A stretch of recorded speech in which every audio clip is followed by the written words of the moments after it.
Guten Morgen miteinander. Ich bin frisch erholt aus der Ferien zurück.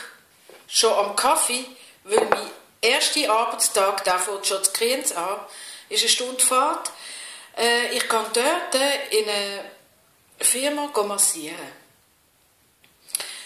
Die Mitarbeiter, die freuen sich schon unheimlich auf mich. Ich gehe dort einmal im Monat an.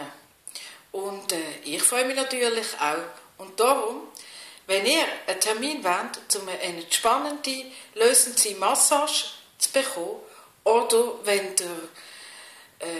ihr irgendein kleines Fressstelle habt, dann läutet an, macht einen Termin mit mir und auch ihr kommt in den Genuss von einer wunderschönen Massage von mir.